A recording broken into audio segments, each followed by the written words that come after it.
he was the most powerful ruler of his age, and in 1553 he ordered the execution of his own son.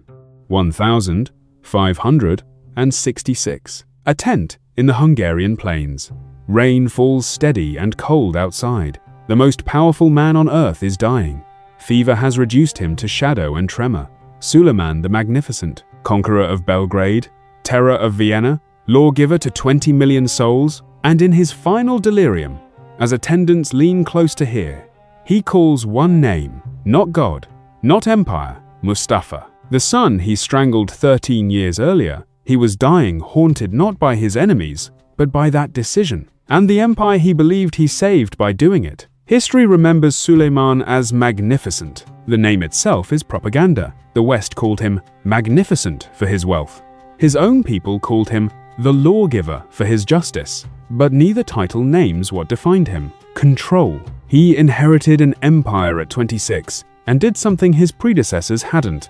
He systematized. Violence became law. Expansion became administration.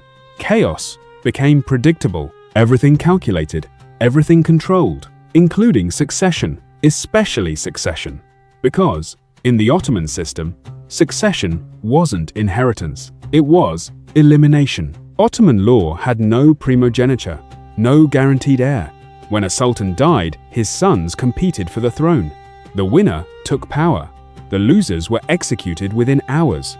Codified brutality. Suleiman had lived this. When his father died, he'd secured the palace and ordered his infant brother strangled. Standard procedure. He raised his sons inside this framework, not as children, as future predators. He had 5. Mehmed the eldest died of smallpox at 21. Suleiman built him a mosque.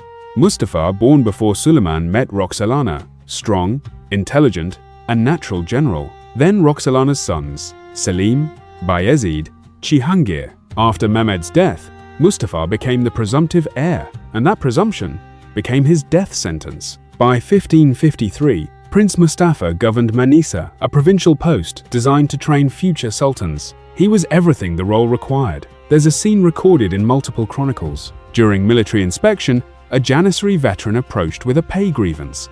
Mustafa listened, then walked directly to the treasury officer and resolved it immediately. He knew the names of common soldiers. He visited field hospitals after campaigns.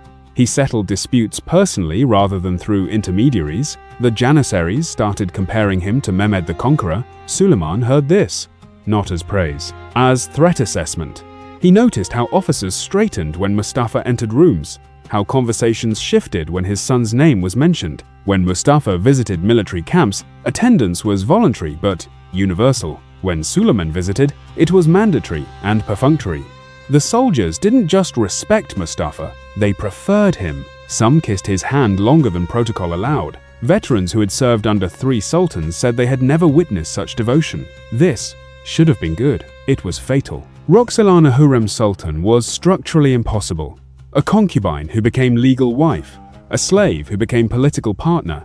She had 3 sons who would never inherit while Mustafa lived. But she didn't operate emotionally. She operated architecturally. She told Suleiman something unfalsifiable. Everyone believes Mustafa will be sultan.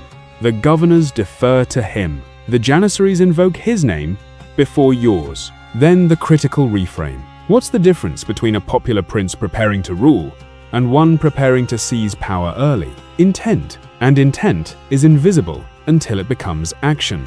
She didn't fabricate evidence, she reframed risk. If there's even a 10% chance Mustafa rebels, and rebellion means civil war, then the expected value of that risk is catastrophic. The only guaranteed solution is elimination of the variable.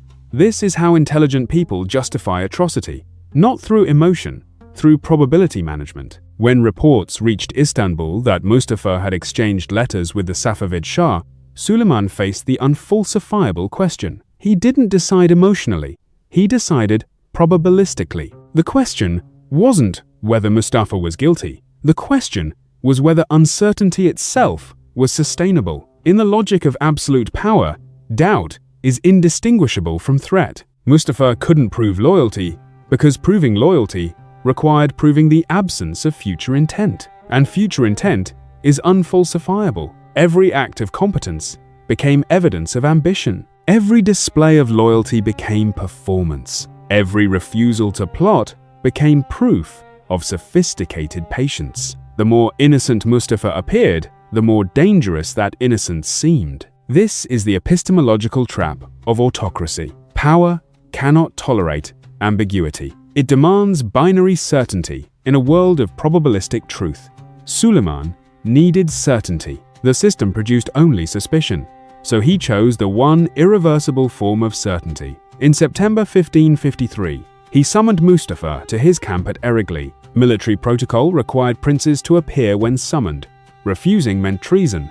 Attending meant vulnerability. Mustafa's advisors begged him not to go. He said, "A son does not refuse his father." He entered the tent alone, unarmed as required. 7 deaf-mute executioners waited behind silk curtains.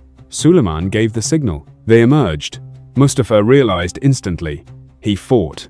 He threw 2 executioners off, but 7 against 1, unarmed, in an enclosed space. The silk bowstring went around his neck. The tent was silent, except for struggle fabric tearing, breathing, stopping, dust rising from the carpets. Some accounts place Suleiman in an adjacent chamber, watching through a gap in the curtain. Others say he only listened. All agree on one detail.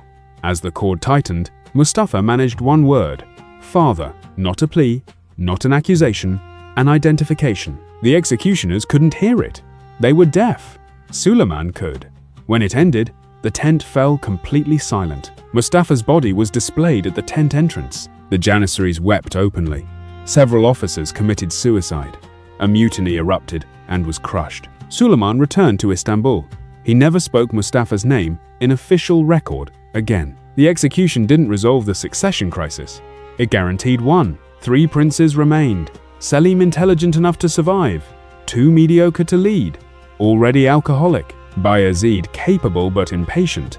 He rebelled in 1559. Suleiman crushed it and had him executed along with his 5 sons. Cihangir, Mustafa's younger half-brother. He died 6 months after the execution, some sources suggesting suicide, which left Selim. He inherited in 1566 when Suleiman died besieging Sigetvar. The Janissaries, who had wept for Mustafa, now served a sultan they didn't respect. Morale didn't break, it hollowed. The Janissaries had lost the man they wanted to die for. Military discipline remained, but the psychological compact had fractured. Officers obeyed orders but no longer anticipated them. Court politics shifted from competence towards survival. The mechanisms of empire continued, but the animating spirit had died in a tent at Eregli. Selim outsourced governance and withdrew into indulgence. The empire Suleiman spent 46 years perfecting began irreversible decline. Not dramatic, not immediate, structural. Suleiman had optimized for stability. But stability without capable succession is postponed collapse. Did Suleiman believe Mustafa was guilty? Probably not. The letters were likely forged. Mustafa's loyalty was documented across 2 decades. But Suleiman killed him anyway. Not because evidence proved guilt, because the accusation existed at all. This is what absolute power does. It transforms uncertainty into threat, possibility into probability. Suleiman didn't need proof of treason. He needed proof of future loyalty. And future loyalty is structurally unprovable. So he solved an unfalsifiable problem, the only way possible: elimination of the variable. This wasn't paranoia, it was design. On his deathbed, 13 years later, Suleiman's delirium broke through. He called for Mustafa.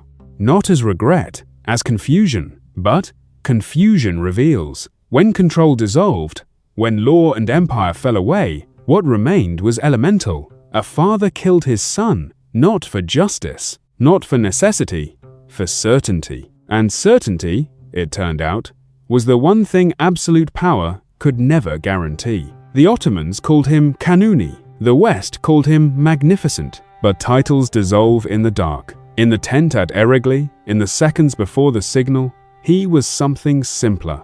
A man choosing between fear and trust. And he chose fear. He chose the throne over the child. The empire survived the moment. It did not survive the consequence.